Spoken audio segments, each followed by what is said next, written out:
Hey everybody, Ted Danson here to tell you about my podcast with my longtime friend and sometimes co-host Woody Harrelson.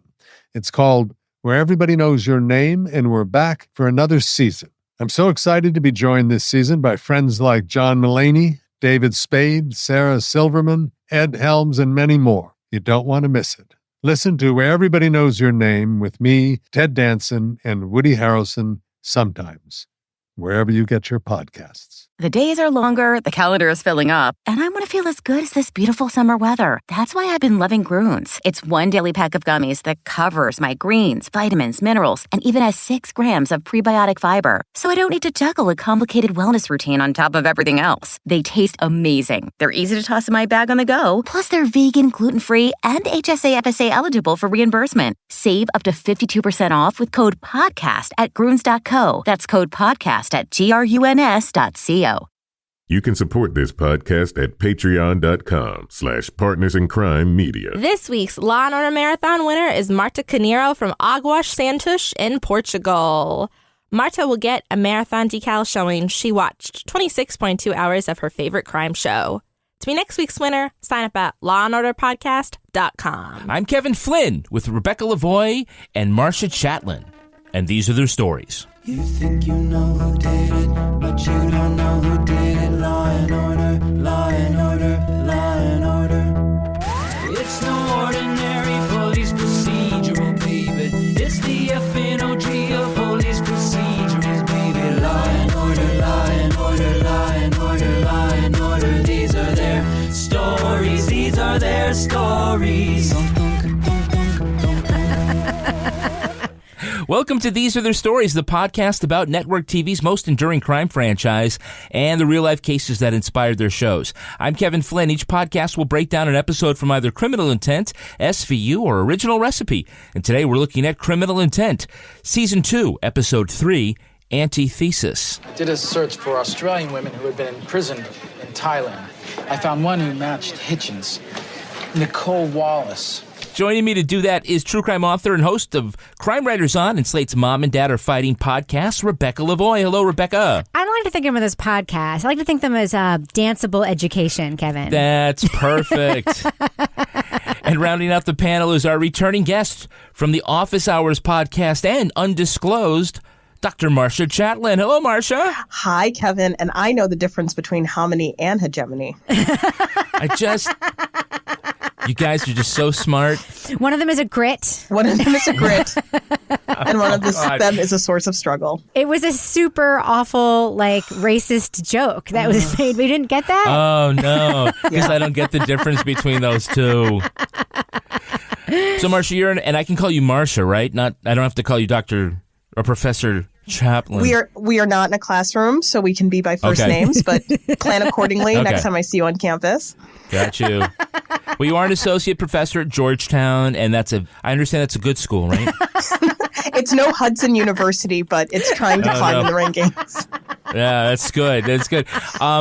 Does Law & Order ever come up in class? You know, it's one of these reference points that I think I'm aging away from my students. I don't know if they love the crime franchise as much as I do, but I pretend that the legal knowledge I do have comes from books when it indeed comes from Law & Order. Yes. Good. I thought it was just journalists that did that. Now, there are about 1,000... No, I mean, literally 1,000 episodes of the Law & Order franchise.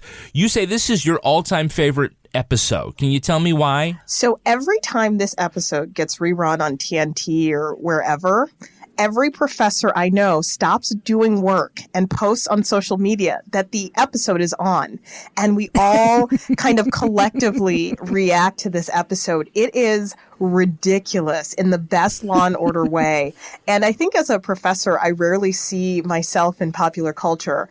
And so to see it, portrayed on a Law and Order episode, it really validates the choices I've made professionally. Oh, my goodness.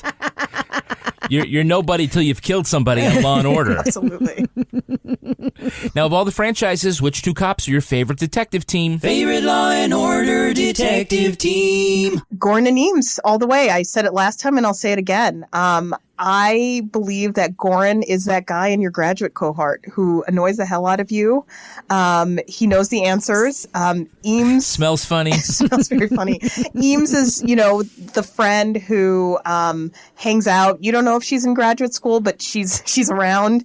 And what I like about this part of the franchise and those two is that it makes you believe that you're smarter than you actually are if you watch the show. So you can be kind of pretentious towards other Law and Order viewers by saying that this is your favorite franchise and that you appreciate Goren's deep intellectualism.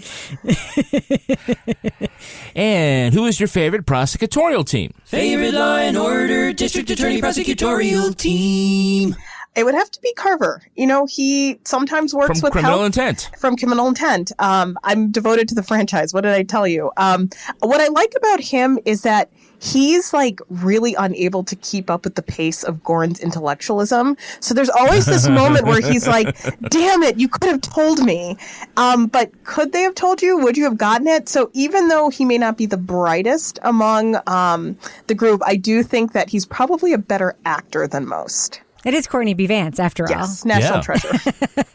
He also did go on to do Johnny Cochran, so That's right. he could hit from both sides of the plate. All right, now let's take a look at the first half of this episode of Criminal Intent, Season 2, Episode 3, Anti-Thesis. We begin on the campus of Hudson University, where the chair of the American Studies Department is retiring, and I already want to kill myself. But how is this for a clue? Professor Mustard is killed in the conservatory with a candlestick. Actually, make that a judge's gavel. Ooh. The killer chose a weapon that would have meaning. A gavel. Killer wanted justice. Winthrop came in the room. The killer was already waiting. Winthrop turned on the light, and the killer attacked him. Goren and Eames quiz Professor Sanders, an academic with a rap album. He's getting passed over for the chair. Trying to shake his alibi, Goren notices someone grading papers confused Ezra Pound with T.S. Eliot. So they grill teaching assistant and deadbeat PhD candidate Mark Bailey. He's got no money, but he does have a pair of $2,000 pure leather cap-toe double monk strap shoes in tan. So who bought them for him? As part of their homicide investigation, Goren and Eames go undercover as a shoe-needing dandy and his beard wife. They find out that the shoes were a gift from visiting Oxford professor Elizabeth Hitchens. She's sexy, and she has a lady boner for Goren. Professor Christine Fellows is next in line for the chair. Why is she so mad when she learns that Hitchens is sleeping with Bailey? Because damn, Hitchens is a double agent macking on the other lady professor. Goren and Eames arrest Bailey for the murder, but they believe it was all planned by Hitchens. Before he can tell all he knows, he has a reaction to his nicotine gum and collapses on the floor. Wow, so much happens in the first 22 minutes of this episode. Right. It's so high stakes, unlike academia, apparently. It would probably take about 15 minutes to really give a description of the 22 minutes that we saw. That's right. So here's what's super bananas about this entire plot. No one wants to be department chair. Department chair is being like head counselor, but getting $4 for it. Literally, the department chair, I think that the person writing this episode might have gone to college and misunderstood. An endowed chair means you get a whole bunch of money and don't have to do anything. The department chair is you have to make sure you've ordered enough quesadillas for the faculty meeting. You have to yell at students for not coming to work study. No one wants to be department chair. So you would rather do time on behalf of a murder you didn't commit than have to sign up to be department chair. So this episode, this is where I find the great joy of it. None of it makes sense. So I have a question. What was the lady professor's name? The one that Nicole Wallace was macking on? Fellows. All right. So she, at one point, is she's vying for this job. And there's this whole thing around department chair where they get to go into the department chair office. Mm-hmm. How can the department chair office be any nicer than Fellows, 20-foot ceilinged, completely oak paneled suite of an office? Where is she moving to that is better than the place she already is? Apparently at Hudson, the department chair gets a palatial mansion overlooking the Hudson. None of this makes sense. And the part of it that's really weird is that the department chair is elected by your colleagues. So the fact that this guy, upon his retirement, has to go on like this journey to find the next department chair, none of it makes sense. Well, so an early clue about who they might want to be looking at is they find the lyrics to a rap album. Yep. And Goren believes he can tell everything about the author by just reading them. The writer came of age in the 60s and 70s, probably in the Bay Area, Oakland. And he works for Hudson University. That was one of my favorite scenes in this whole episode, when Goren is looking at the lyrics and he's like, this is somebody who grew up in the Bay Area in the 60s. And it's like, okay. This was better even than when he found the murder weapon-shaped hole in the container, and that he was like, oh, it must have been a gavel, because he finds that thing with the gavel-shaped hole in it. It's missing. Unbelievably astute and super stupid Goren detectiving going on in that lyric scene, and I loved every second of it. Here's the other thing. They go to the department, like, secretary's apartment. Department secretaries don't live in such nice apartments. No one makes any money, folks. Like, I want to know what the base salary at Hudson is so I can get the hell out of Georgetown, because none of it makes sense. I did like his analysis of all I want to do is boom a boom boom and a poom poom. It's like, yeah, the writer grew up on a dairy farm, likes to wear hats. So Professor Sanders, right? Yeah. The university president has been killed. Homicide detectives are in his office, and he says, "What is this about? What is this about?" Don't touch my African artifacts, Goren. Put that down. He loves touching things. Now, I have a question for you, Marcia, because I kept wondering. I knew this was your favorite episode as we were watching it. And you are an American Studies and American History professor with a focus on like African American Studies and African American history, right? Mm-hmm. How do you feel about this Reg E. Cathy version of an American Studies professor and all the accoutrement in his office? Can you relate at all? So here's the thing. I actually have a PhD in American Studies from not Hudson University, so I've paid the price professionally. It's brown. Yeah. Oh, it's kind of like an idea. Yeah, kind of, sort of. I mean, here's the thing. This episode's ridiculous, but in the opening scene when there's this like going away party for this guy and there are no people of color and there's no black women, I was like, okay, that's accurate. And then when the guy is like he's like the Reggie Cathy guy is supposed to be someone who I'm sure will be revealed when we talk about what this episode is referring to. But if he's touring around the country and making rap albums, he doesn't want to be the department chair because you have to go in every day. So it's this idea of like there's something very, very true about some of the like racial discrimination and dynamics within academia. But because this is Law and Order, no one can address that in any kind of substantive way. So he's just awful and weird and kind of creepy. And the other thing is like he's allegedly in his office at night grading papers. The kind of guy that this is portraying, he doesn't grade papers. He doesn't give papers. He doesn't show up to class. So it's this like really weird kind of thing where, again, I think someone on this episode heard me over like lunch talking about the dynamics of academia, took down a few notes and then forgot what I had said and then did this episode because there's this like weird thing that's happening in this show. But yeah, like he's got like a kente cloth, he's got all this African art, and I'm like, how much are they making? We can't afford any of these things. The detectives suspect that the shoes that Bailey are wearing were paid for by somebody else, so they go undercover to Tom McCann. Not Tom McCann. Not Tom McCann. So Goren and Eames just play this ridiculous couple. Oh, my God. Darling, these? I don't know, the whole ankle boot thing. No. You really like the pair that Mark was wearing. He said he bought them here recently. Not him, his girlfriend. Mark never pays for anything unless he has to. Do you see the shoes here? Not the exact shoe. Oh, I'm starting to get frustrated. I got to say, I loved it, though. It was so weird. Okay. It was so weird. Like, I don't want to say that Goren... I mean, you made that joke at the beginning about, like, he was a feet and she was his beard wife. Yeah. And, like, that's a horrible way to characterize it, but you're characterizing it completely accurately. Exactly. It was so strange. And they were supposed to be being so smooth. It was like, oh, what was his girlfriend's name again?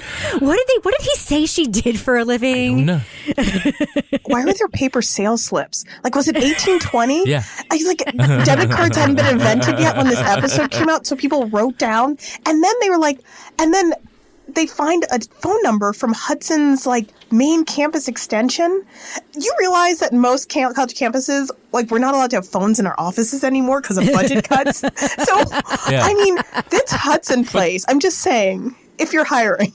But I think Hudson's not. I think it's Hudson U. I think Yes. it's 800 Hudson U. So it's easy to remember. Perhaps. It's like Crime Stoppers. Yeah. The other thing that was funny about that scene is the story they went in with was, I need a new pair of everyday shoes, right? Yeah. Like anybody who is shopping at a store where shoes are $2,000 each would just buy one and have just that one to wear all the time. But it was just like... I mean, one pair, not one shoe. Yeah, like one pair. Okay. Like it's like they were going shopping in this fancy store as their cover, but then they went in as people not understanding at all how people would shop in a fancy store.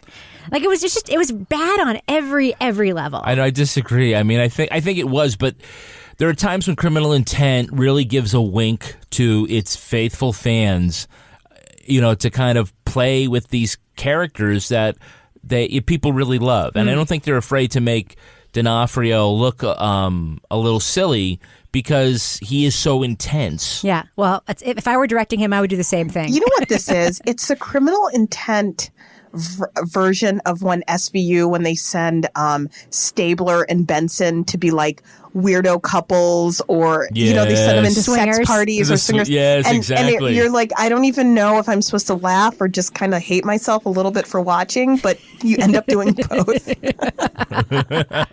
She's protective of him, though. I mean, we did see Eames like put herself in front of Goren when he went to talk to Nicole. Like she like put her body between I hate to be a the two of spoiler them. sport. I hate to be a spoil sport, but did you see Bailey Tuesday night? She knew it was up. Okay, we have a Hey, It's That Guy. Hey, it's that guy. Now, we already talked about Reg E. Cathy in this episode. He's Professor Sanders. Just because you run this university like a plantation, don't make you massa and we yo feel hand. We know him from The Wire, House of Cards. We've already had him on as a Hey, It's That Guy, and he passed away the week we featured him. Right. Which thus began a string of deaths. That's right. Of the same week we mentioned people in our podcast. The Partners in Crime Media curse. Yes. Yes. So still with us, we hope, is Olivia Dabo, best known for being Karen in The Wonder Years. I mean, do you honestly think that I could fool the Dons of Oxford for 1 minute if I wasn't who I say I am? Her character of Nicole Wallace was reprised in a British crime show called Joe. Huh, really? Yeah, and that one is created by Criminal Intent creator Renee Balker. I didn't know that. Yeah, you didn't know that. That's why you're on this podcast. Yeah. But let's get to our two Hey, It's That Guy, That Girl. Let's do our Hey, It's That Girl. Hey, it's that girl. Who recognizes the actress playing Dr. Fellows? Oh, man. I feel like she was like an 80s sitcom mom. Not the mom from Alf, but something along those lines. No idea. Okay, her name is Linda Eamond. In theory, I wouldn't be opposed to offering someone of Elizabeth's caliber a permanent position. In theory, what about in practice? I'm not head of the department yet. She's currently in the AMC show Lodge 19, and this is her 12th Law & Order appearance. Wow. She's had 7 on SVU as neurobiologist Emily Sofer. Huh. Now, Reggie Cathy was also on the PBS show Square One. What? What is that? Oh my gosh, this might be a weird generational thing. Square. Is it like dancing with lessons with dancing? What was we called the rap album? The educational dance. No, Square One was a math show for kids that you could watch after school, and then they would do different skits. And then you lost me on all those hence things. becoming a professor. I mean, you had me on TV, but math, doing it after school. Nah. And then they had a fake dragnet show called MathNet, where they would solve crimes with math. Okay, yes, this is me as a child. But yeah, Reggie Cathy was on that show, and he was also on House of Cards as that's the same. Yeah, that's him. That's who it is. He was on as the barbecue guy. But yes, he was on Square One, which was, I'm sure many of your listeners will appreciate that reference. We're professors. Now for our Hey, It's That Guy. Yeah. Who is the actor playing retiring Chair George Dawkins? I doubt if Roland Sanders would want to keep Elizabeth on. He once accused her of being an apologist for Australia's shabby treatment of Aborigines. The old guy from St. Elsewhere. No. Is that him? That's not the guy from St. Elsewhere. Oh. He's definitely a Hey, It's That Guy. I know I've seen him on other Law and Order episodes, and I think he may have been on The Wire or something. He may be another Wire person, right? Yeah, that's Peter Garrity. Uh-huh. This is his 9th Law and Order franchise appearance over 4, including trial by jury. So, you know, 8th. Yes. Yeah, you know him from The Wire, Sneaky Pete, and Paul Blart. Uh-huh. He played also Stuart Garrity, not Garrity, but Stuart Garrity, on Homicide: Life on the Street. Huh.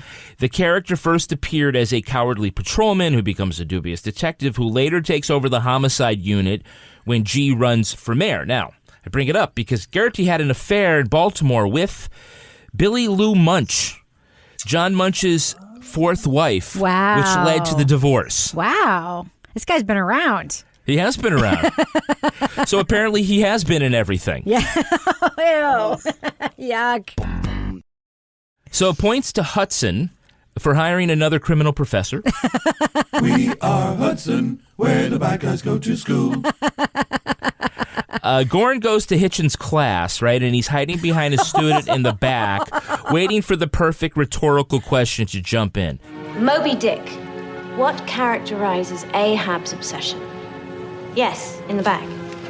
The dogged, unrelenting pursuit of evil. So, Marcia, could a 44-year-old, 6'4" man in a suit and tie hide in the back of your classroom without you noticing? Absolutely not. I get some really bad Twitter trolls, so I keep eyes on who's coming into my classroom. In what world does this guy, one of the points I wrote on my notes on this, like, hey, Professor Hitchens, like, control your freaking classroom. Know who's coming in and out. It's bad security. It's bad policy. And, like, I feel bad for all the other kids who are like, hey, who's the old guy sitting in the back? Yeah. Poor bandana I'm paying for this education. This guy just walked in. I don't think the bandana kid was paying. You just say you have to go to the bursar's office and get your... You send them out. You got to come back. I did have so many questions about, like, how he got in. So, obviously, he had to get there before she did. He had to choose his seat and then hope that a bunch of kids would sit around him. Yeah. And then he had to lurk in the corner for how long? How long was that class? At least 90 minutes, right? Your shortest class, Marcia, probably 90 minutes, right? Yeah, right. Absolutely. Otherwise, she dismissed everybody immediately. No break, because if there had been a break, people got up to leave, he would have been seen. Yes, So right. was he doing hiding under the desk for 90 minutes? And you know it's Hudson, so you know everybody's smoking in it. It's prestigious, Kevin. Prestigious. 2 of Elliot's kids went there. It's prestigious.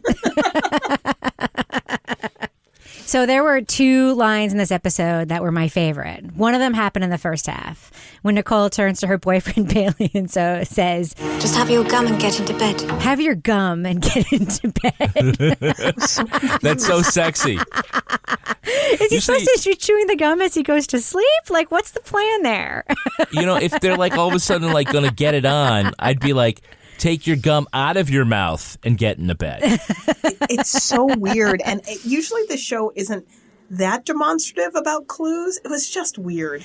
And the other thing that they were talking about that I loved is when Nicole was talking about poor Bailey's paper and his, like, the worst kinds of pop culture reductive analysis. Yeah. All I could think of was my poor son who just wrote a college essay about Law and Order SVU. And I'm like, let's just hope that Wallace is not on the admissions committee that is reviewing this essay. Are you saying it wouldn't butter your parsnips? Hey everyone, it's me, Morgan Stewart, and I have a new podcast called The Morgan Stewart Show. Join me each week as I talk about pop culture, fashion, my personal life, and just a warning, I'm going to be giving my opinion on everything. I'll also have some really fun guests to join in on the fun. The Morgan Stewart Show is out now. Listen and follow wherever you get your podcasts or watch full video on YouTube. The fastest self-care? Clean hair. K18 Air Wash Dry Shampoo is the first biotech-powered dry shampoo. It instantly eliminates odor and reduces oil and sweat for fresh hair and scalp for up to 3 days. And no white cast, starchy buildup, or heavy fragrances. K18 studied the science of fresh hair, so you never have to worry about wash day again. Shop at Sephora or get 10% off your first purchase at K18hair.com with code PODCAST. That's code PODCAST at K18hair.com. The Colonel's cooked up a new $10 bucket of the day just for you. Monday, 24 nuggets for $10. Tuesday, 8-piece fried chicken for $10. Wednesday, 10 wings for $10. Thursday, 8 tenders for $10. Friday, 24 nuggets for... Ooh, you guessed it, didn't you? $10. The $10 bucket of the day deal. Every weekday. Only at KFC. It's finger-licking good. Prices and participation vary while supplies last. Not available on third-party ordering platforms. Tax extra. All right, now we're going to take a look at the second half of this episode. Mark Bailey's nicotine gum was spiked with peanut oil, but so far they can't make the case that Elizabeth Hitchens was responsible for either death. Before he died, he implicated Hitchens. His statement's of no use now. Have you heard from Scotland Yard? They have no outstanding warrants for Hitchens, no open investigations. Bailey's allergic reaction was to peanuts, specifically peanut oil. Nicotine gum. She spiked it with a needle through the packaging. She knew he was a liability. When I went to her class, she knew what I was doing. She knew I'd use her words to turn him. They learned Bailey had a previous allergic reaction after eating at a Thai restaurant where Hitchens was ordering food in the native language. They discover her real name is Nicole Wallace, and she spent time in a women's prison in Thailand for 8 murders with her boyfriend. If her lesbian lover, Professor Fellows, hires Wallace, she could stay safely in the United States under her assumed name. But after some fucking bullshit about borrowing the wrong key and the police swapping the doorknob, they bring Nicole in for interrogation. Seems she's already done a ton of research on Goren, showing that she knows his date of birth, social security number, and the loony bin where he stashed his mother. Then the gloves come off. Goren's all like, well, your father must have molested you. And Nicole's all like, well, what was it like having a crazy mother? And Goren's like, you were a prostitute. And I'm like, why don't you just get a room and fuck already? A university professor springs Nicole, but before she goes, she drops a breadcrumb for Goren about a non-profit foundation in Australia. They learn the real, unaccounted-for Elizabeth Hitchens is wanted for embezzlement there. Goren and Eames rush to Nicole's apartment, but find she's already vanished. All right, can someone explain to me what happened with the key in the doorknob? This is utter nonsense. Christine, it's a trick. I didn't take your key. You didn't sleep with him. You lied to me. For heaven's sake, Christine. I can't have you here. You're relieved of your duties as of immediately. In that case, you're under arrest. There was a classic Law and Order trope that happened that I think enabled this. The police come to investigate you for a homicide. So you get flustered and you walk out of the room and you leave the cops inside of your office/home because it's no big deal. So I think that's what happened when Mark, Bailey was like, oh, the cops think I killed someone. No big deal. I'm going to go get a snack. And then they did the key thing. I think they just had the janitor switch the locks or something, right? Without the university knowing? The janitor probably knew. So yes. So it's made off that Mark returned the wrong key, and so that key is not going to It was entrapment. It was like lying to her to trap her. And the way they did that is they didn't actually swap the key. The police went in and swapped the doorknob because that was easier. But here's the question, why was it so important to get the lady Professor Fellows to be part of this confrontation? Why couldn't they just arrest Nicole and confront her with all the stuff they knew? Why did it have to be we have to show you up in front of your girlfriend before we take you to the police station? So you'll be fired and lose your green card, and then we can... Oh, complicated plan. By the way, the department chair doesn't unilaterally hire and fire anyone. And like, there's a few human resources offices involved in denying visa privileges. This is not how it works, folks. Not at all. Yeah, and the New York Police Department doesn't arrest people for immigration stuff. There is so much like a salad of bad authority. I'm even for a Law and Order episode, I've got to say. Well, when they confront Nicole that, she isn't Hitchens, but otherwise has no paperwork or formal status, they say, Look, you can bang on all you want, but I am invoking my right to be silent. No, you don't have that right. I know what my rights are, and I'm also invoking my right to an attorney. You don't have that right either. What are you talking about? You're a foreign national with no green card, no tourist visa, no valid work permit. That makes you a person with no status. I can keep you as long as I want to. Now, if she read the 14th Amendment as well as she read Moby Dick, she'd know that's just fucking bullshit. That's right. So I'm thinking she might as well just confess to everything because they can't use it against her now. I kind of felt like Stephen Miller went back in time. And we're going to separate you from your family and put you in a cage.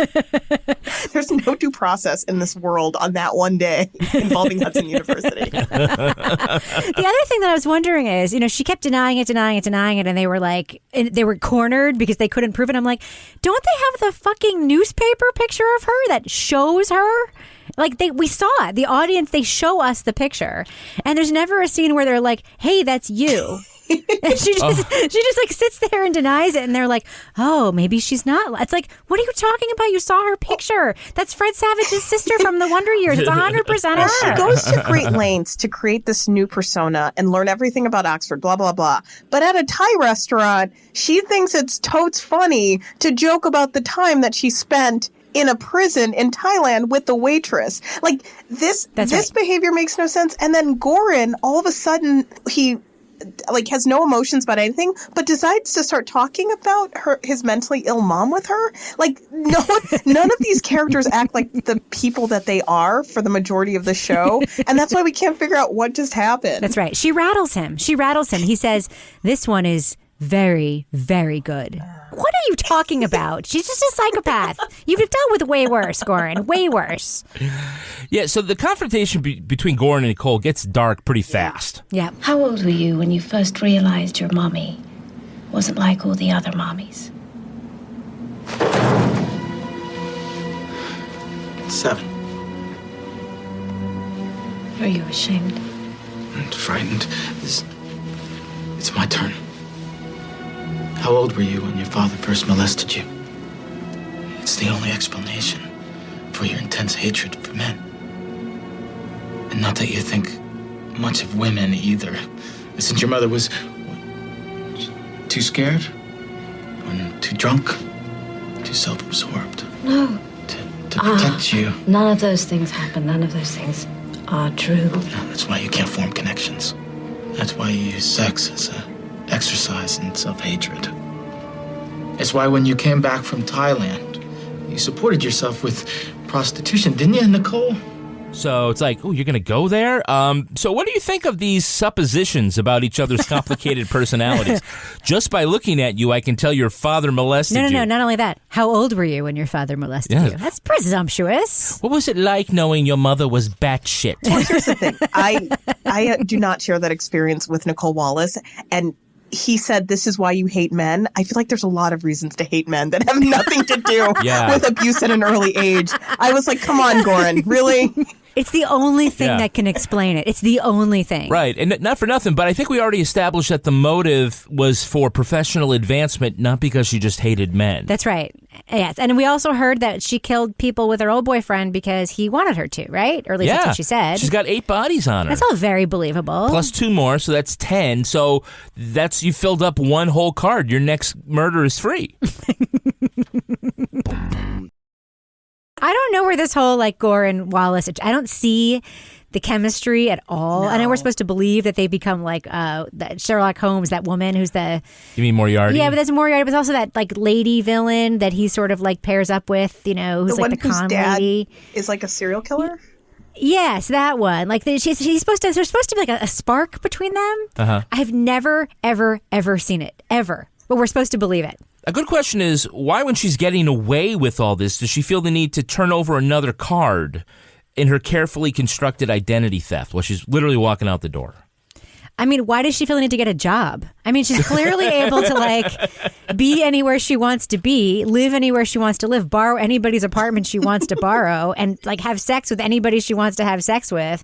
Why do this whole charade of like trying to get a job at a stupid university that's like the worst college in the world? Like, why? It seems like that'd be a pretty hard job to fake for a cover. It's like when you're in witness protection, they make you go work at Pinkberry, right? It's not like, okay, all of a sudden now you're going to work at NASA and just, we're going to start teaching safety for astronauts. I'm not convinced you're doing a good job faking it. If you look carefully in that scene where she's asking the question about Moby Dick. Yeah. It's like she's talking about Moby Dick in that era of romanticism writing. And if you look on the board, it's all like modern, like beat writers. I am glad that you saw this. And here's the thing I love about this show.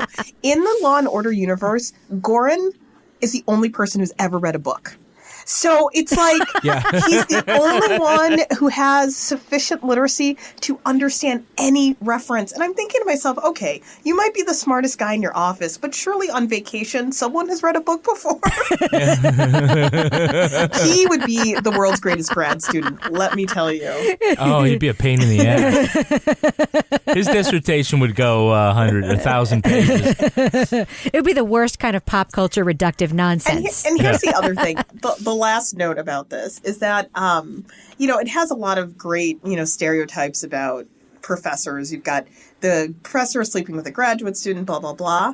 But this idea that you can compel a student to commit a murder for you, I've been in this game pretty long time. If you get an assignment on time, you're doing pretty well. So this show and How to Get Away with Murder, I have yet to have a student volunteer to collude to cover up a crime for me. But you know what? My career is still young. Well, you're just not good enough teacher, I guess. I'm just not trying hard enough. I'll say, but only at Hudson where they have a British professor teaching American studies. That's right. That sounds about right. It's competitive, Kevin. It's very competitive. Yes, I get it. So Goren and Eames are Sherlock Holmes and Watson. Does Holmes need a Moriarty? Does every Holmes need a Moriarty? Did you not read a book? I mean, I don't know. Is Goren the only one who's ever read a book? I mean, Luther has Alice, right? And, that does seem to be like the way it always goes in all of these things. So, sure. I mean, I don't think it's like... Wasn't that the twist in Unbreakable? Yes, it's true. I mean, Clarice has Dr. Lecter. Yeah, I mean, I guess everybody at Holmes does need him already. Yes, the answer is yes. Yes. Is that right? Yeah. So, Marcia, what did you think of Rebecca's thesis? I mean, it started out a little tepid, but towards the end, she brought in some... Actually, I have to say, your reference practices are excellent. I wish students would bring as many references about television into their papers. I would enjoy reading them a lot more. Hey, everybody. Ted Danson here to tell you about my podcast with my longtime friend and sometimes co-host Woody Harrelson. It's called Where Everybody Knows Your Name, and we're back for another season.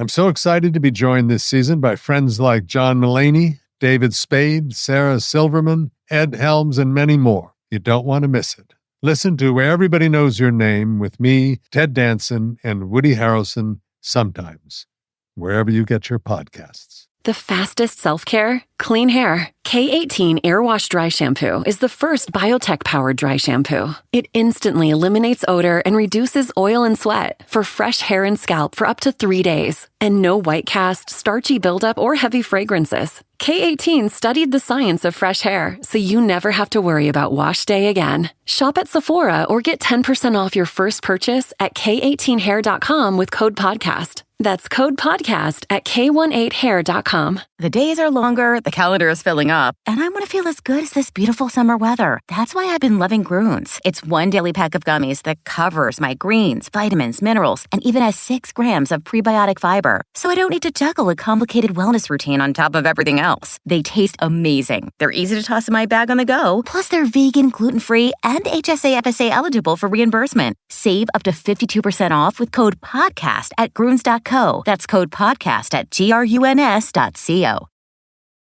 Well, let's take a look at the real-life story that inspired this episode. It's time for Ripped from the Headlines. You think you know who did it. You think you know who did it. But you don't know who did it. You don't know who did it. Ripped from the headlines.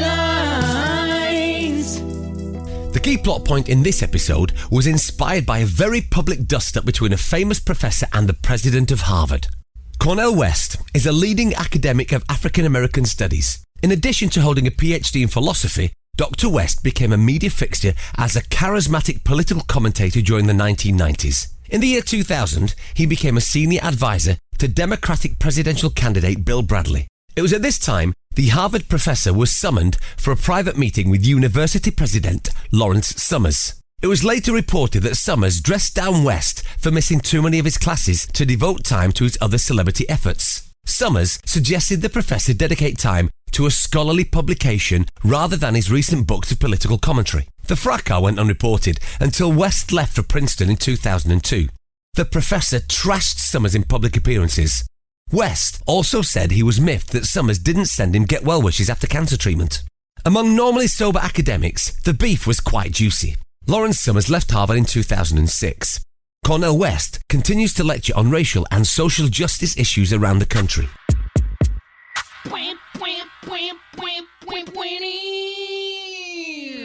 So, Marcia, you are a associate professor at a very prestigious college. Is it unreasonable to expect a professor to show up to all of his classes? So I think it is totally reasonable to expect a professor to show up to all their classes. And I think... I sense a however coming. You were scared for a second. And I think that it's also important for people who produce knowledge to spend time among communities and with people who may never enter a college classroom, but also deserve to be engaged and listened to. Yes. See, that was my follow-up was going to be, what is the right balance between academics serving academia and serving the public and society? You got to go on podcasts like these.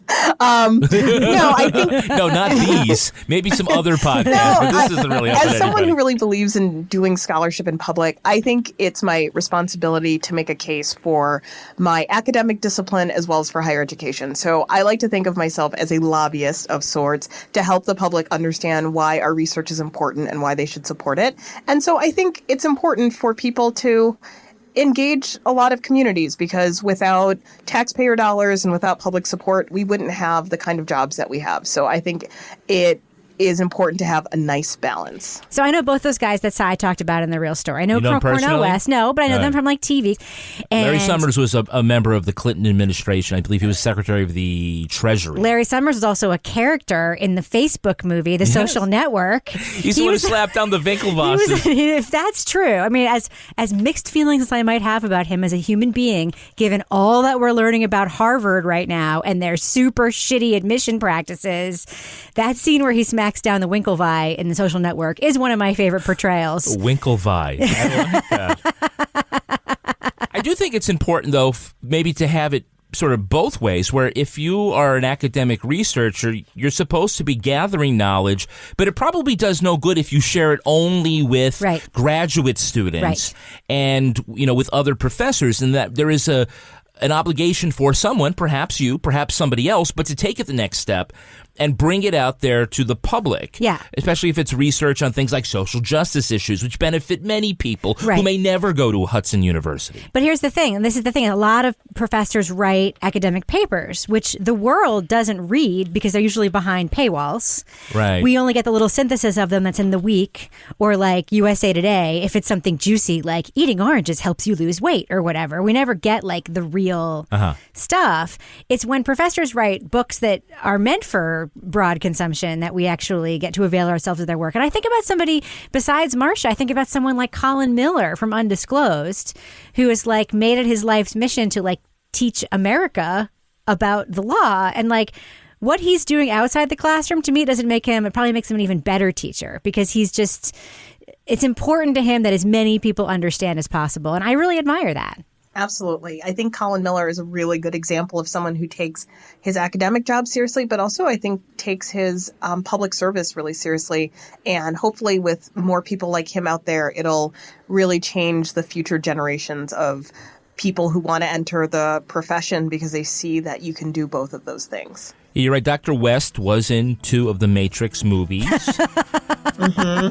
He did have a rap album out at the time of that dust-up. He actually has had 3 albums out. Danceable Education. Yeah, so, Marcia, I want to know, when is your country music Christmas album coming out? I think you are more likely to see an announcement that I am the department chair of American Studies at Hudson before you see that album, but you never know. Well, apparently they have an opening. That is going to do it for us. We want to thank our guest, Marcia Chatelain. Marcia, where can our listeners follow you online? You can follow me on Twitter at Dr. M. Chatelain, DrMChatelain. I guess she spells it out. You know she's an academic. That's right. Rebecca Lavoie, how can our listeners follow you? You can follow me on Twitter and Instagram and follow the adventures of my broken leg at Reb Lavoie. And you can track me on Twitter at Kevin P. Flynn. You can tweet to us at Law & Order Pod or follow us on Instagram at These Are Their Stories Podcast. Our newsreader was Cy Frater. Our theme music was composed and performed by Uncanny Valleys. Line editing by Henry Lavoie. Content assistance from Travis Roy. Lily Flynn handles promotions. To get ad-free episodes of These Are Their Stories a week early, sign up for Stitcher Premium. Get your first month free at stitcherpremium.com/crime. All clips in this podcast were used in compliance with the U.S. Copyrights Act fair use exemption for criticism and commentary. If you want to know what episodes we're talking about in our upcoming shows, go to lawandorderpodcast.com. Sign up for our newsletter for a chance to be our next Law & Order Marathon winner. These Are Their Stories was recorded in the Yoga Loft above the Bodega in Bay St. Louis, Mississippi studios and is a production of Partners in Crime Media. Partners in Crime Media. Hey everyone, it's me, Morgan Stewart, and I have a new podcast called The Morgan Stewart Show. Join me each week as I talk about pop culture, fashion, my personal life, and just a warning, I'm going to be giving my opinion on everything. I'll also have some really fun guests to join in on the fun. The Morgan Stewart Show is out now. Listen and follow wherever you get your podcasts or watch full video on YouTube. Why have I asked my HVAC guy I found on Angie.com to change my grandpa's trachea tube? I was so amazed at how he replaced our air ducts. I knew I could trust him to change Pop-Pop's tube. I think we should call her Doctor. Angie, the one you trust to find the ones you trust. Find pros for all your home projects at Angie.com.